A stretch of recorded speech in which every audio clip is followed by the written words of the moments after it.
Not all MCU fights are of the same quality, but their abundance means that some are overlooked or flat-out underrated when compared to others. This isn't too surprising, given the MCU is home to some of the best action sequences in cinema, let alone the superhero genre. In that regard, the MCU arguably has it easy. Fight scenes are undoubtedly made more interesting when participants boast an array of stunning superpowers bound to enhance any brawl.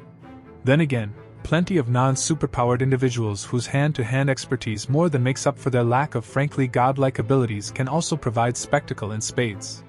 While this might mean that the MCU is awash with incredible choreography and nail-biting tussles, that isn't the only thing that makes some fights stand out. Background context, arresting dialogue, and unconventional matchups are also integral components in the MCU's greatest fights. With that in mind, there are plenty of contenders that are rarely mentioned or unfairly maligned when highlighting the best in the MCU. Whether overshadowed by other sequences in the same production, or tarnished by its overall reputation, these are some of the greatest MCU fights that deserve more recognition. Eternals was a bold attempt to spotlight yet more lesser-known heroes in the nascent multiverse saga. Unfortunately, it failed to stick the landing. Eternals became the MCU's lowest-rated movie, the first to earn a rotten score on Rotten Tomatoes, with overarching criticism pinning blame on it being overstuffed with a 10-strong main cast. Nevertheless, the final fight sequence was a standout moment that capitalized on the team's numbers and diverse power sets. It spotlighted one of Eternals' most celebrated aspects, its visuals, while delivering an emotional gut punch as the movie's most tooth-and-nail fight is fought between the heroes, with Ikaris being a tragic last-minute villain of the sprawling story. Although it was far better received than Eternals, Shang-Chi and the Legend of the Ten Rings didn't fare much better at the global box office.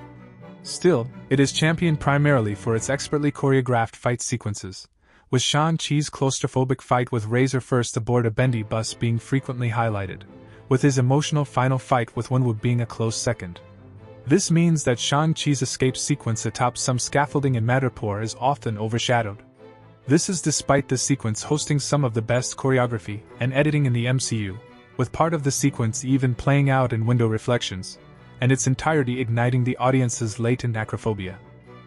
WandaVision wasn't exactly the most action-packed of MCU productions, which made it a breath of fresh air. The climactic battles, therefore, stood out but are rarely mentioned among the MCU's greatest fights. After all, a battle between two witches and two visions adheres to a common MCU trope of pitting heroes against their parallels. That oversimplifies the implications of the battle. Wanda's fight with Agatha isn't just a culmination of her growth in the MCU, but the genesis of her tenure as the Scarlet Witch. Until that point, Wanda's main MO was using telekinesis and energy blasts, but turning Agatha's spell-suppressing runes against her and using leeching powers instead encapsulated Wanda's development. Director Sam Raimi's distinctive style flourished in Doctor Strange in the Multiverse of Madness, where the Scarlet Witch became a terrifying villain. Sadly, the movie as a whole received mixed reactions, and Doctor Strange's fight with a secondary villain, his Darkhold-tainted variant dubbed Sinister Strange, was among the most divisive scenes.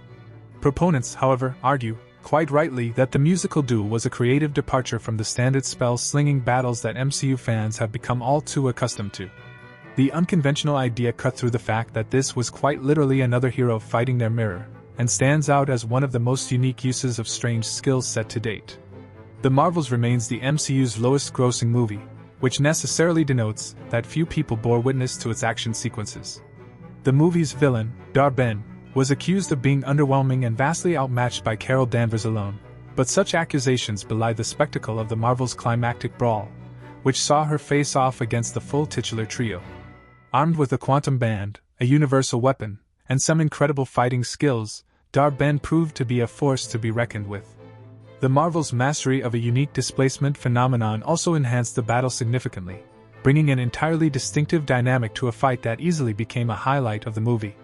Whiplash isn't among the best-loved villains in the MCU, largely because his entire MO is slightly underwhelming. His decision to repurpose Tony Stark's arc reactor tech into a set of whips doesn't seem to be the wisest move for a supposed genius, making it somewhat inevitable that the final fight would be frustratingly short. Nevertheless, the Tony and Rhodey team-up sequence that constitutes Iron Man 2's climax is deserving of far more recognition. While Whiplash's arc may have felt rushed, it doesn't detract from the visual spectacle of the duo's first proper collaboration, nor the fact that it rounds out Tony's own arc regarding his legacy and growth in a particularly satisfying manner. Guardians of the Galaxy Volume 2 doubled down on the critical success of its predecessor by delivering one of the most emotionally charged MCU stories at the time.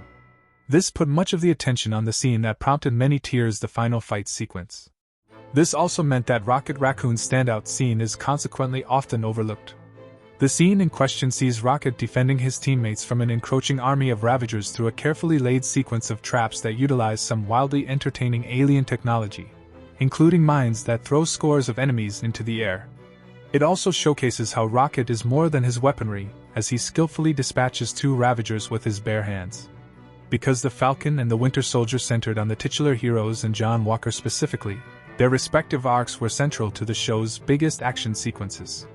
John Walker's fall from grace, for instance, culminated in one of its most definitive moments, with the iconic shield spattered with blood after he proved himself unworthy of Steve Rogers' erstwhile mantle. This makes it easy to forget the Dora Milaje's small but action-packed role in The Falcon and the Winter Soldier.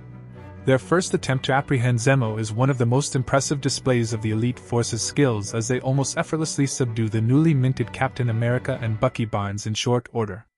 Grossing just $519 million at a time when MCU movies were grossing almost double that amount on average, Ant-Man is one of the most underrated MCU movies overall. This is despite the character boasting a particularly unique power set that made for some incredible action sequences in the MCU overall. While Ant-Man's most impressive feats of power arguably began with Captain America: Civil War, his potential was laid bare in his tussle with Sam Wilson at the Avengers compound. For his part, Sam Wilson also proved his own capabilities in their quip-laden tussle, which ultimately proved how well Ant-Man would always fare against tech-based characters, in particular, like Iron Man. As one of the MCU's big 3 since the Avengers, Steve Rogers is particularly prone to starring in some of the MCU's best action sequences. With Captain America: The Winter Soldier being one of the best-rated MCU movies, it's no surprise that other action sequences in the movie overshadow one of its earliest but best. Captain America's hand-to-hand proficiency is given the spotlight it deserves in his one-on-one fight with Batroc, as the mercenary successfully goads him into sheathing his shield and engaging in one of the best choreographed fights the MCU has seen. Sadly, this fight is rarely mentioned among Cap's best moments in the MCU thanks to their sheer abundance.